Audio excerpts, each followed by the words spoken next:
Inavyoonekana ni kuwa wanaonufaika na mapungufu yaliyomo katika sheria za sasa hawana haraka ya kufanya maboresho hayo, na wale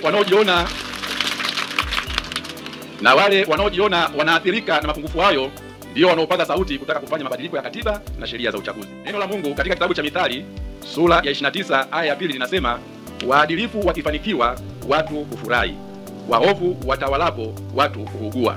Tunaomba watu wetu wasiugue. Shida kubwa ya amani, lakini tuna shida kubwa sana ya haki. Haki inahitajika sana katika maisha yetu, katika familia zetu, katika taasisi tunazotumikia, katika nchi na haki duniani kote. Sisi kama wachungaji na kutoa sauti ya kinabii kwenye madhabahu, kazi yetu tumeifanya, hatudaiwi. Tumehubiri habari ya haki na tunaomba haki itendeke, kwa sababu hapata kuwa na amani kama hakuna haki. No justice, no peace. Hakuna haki, hakuna amani. Na ukiona amani iko mahali, ni kazi kubwa ya haki iliyotangulia. Haki natengeneza amani, na tujitahidi kutenda haki katika familia zetu, katika mitaa tunayoishi, na katika maisha yetu ya kawaida, na katika nchi yetu tunayoipenda. Tutende haki ili amani iendelee kuwepo. Tumsifu Yesu. Suluhisho lake, conclusion. Zifuate premise hiyo sasa. Ya kwanza, ya pili, conclusion yake itakuwa hivi. Kwa hiyo atakaye hoji na kudai katiba, sheria na kanuni za uchaguzi zirekebishwe kabla ya uchaguzi atatasfiriwa kuwa hataki uchaguzi ufanyike, ni mhaini na atahatarisha amani ya taifa letu. Solution yake ni sasa. Hoja ya kweli, premise ya kweli ndio inayofuata. Updates za mbinguni, miongoni mwa yaliyomo moyoni mwa Mungu leo.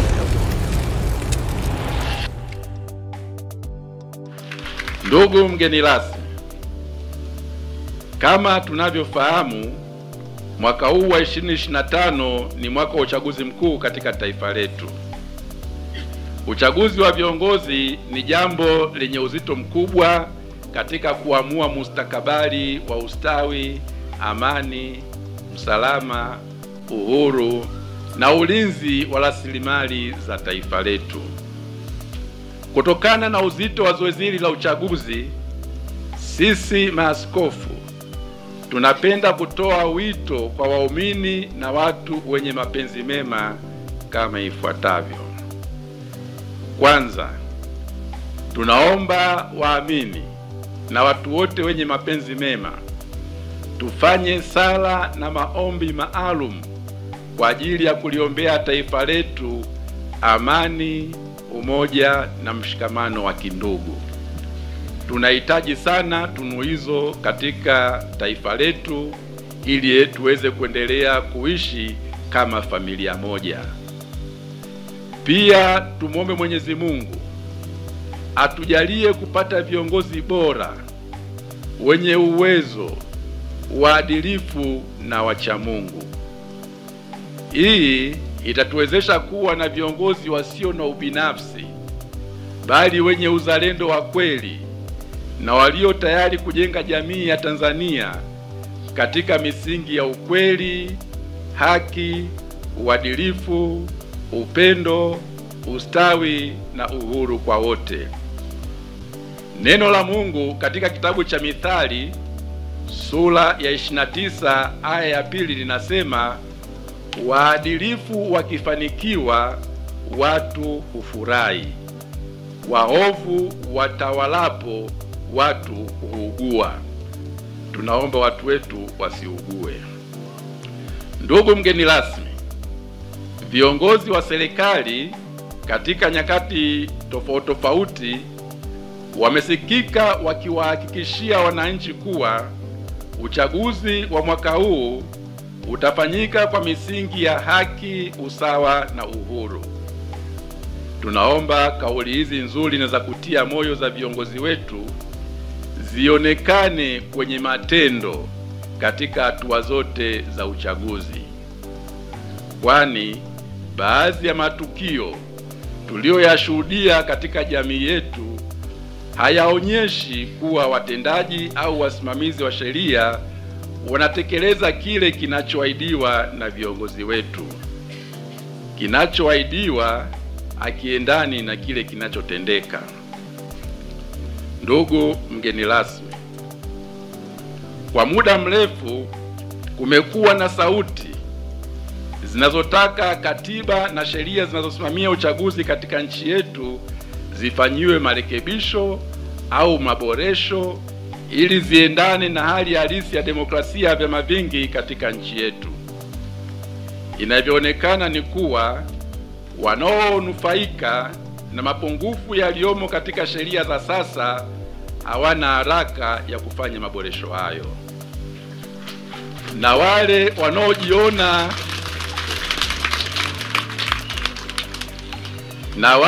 wanaojiona wanaathirika na mapungufu hayo ndio wanaopaza sauti kutaka kufanya mabadiliko ya katiba na sheria za uchaguzi.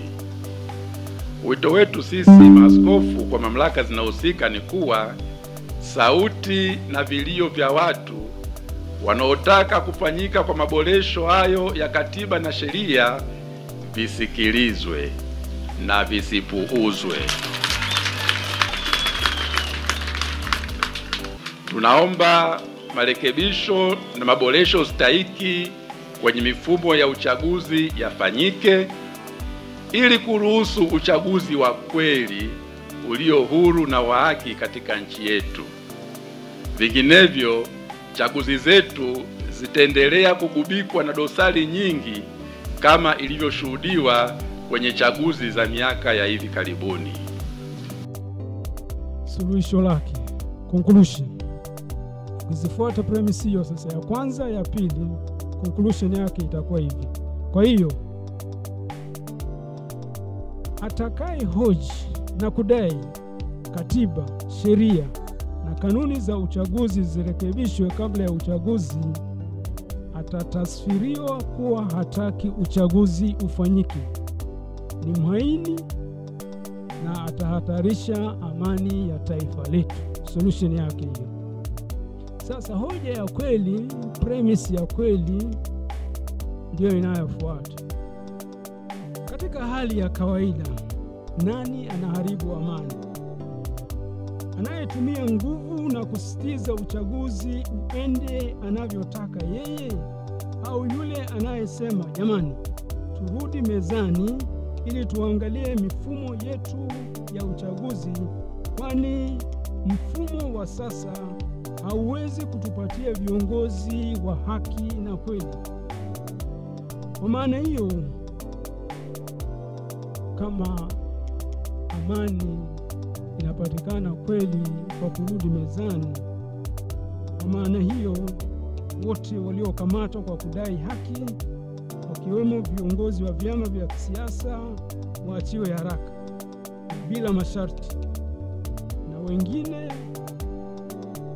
wasikamatwe wala kusumbuliwa, na pia mihimili isiingiliwe, bali itende kazi zake kwa haki. Demokrasia. Madikteta wengi duniani na hata hapa Afrika hawataruhusu uchaguzi ufanyike, kwani wataogopa uchaguzi ukifanyika hawatachaguliwa, na kama wataruhusu uchaguzi wataharibu mifumo ya uchaguzi ili wabaki madarakani. Tanzania hatujafika huko. Watu wasipochagua kwa uhuru, demokrasia itakufa. Hii ni nchi ya waelewa, nchi ya wastaarabu, nchi ya wachamungu na wenye kupenda demokrasia na amani. Ya pili, sauti na vilio vya watu visikilizwe. Mwisho, kila mtu amwogope Mungu na kuisikiliza dhamiri yake, sauti ya Mungu inayozungumza ndani mwetu.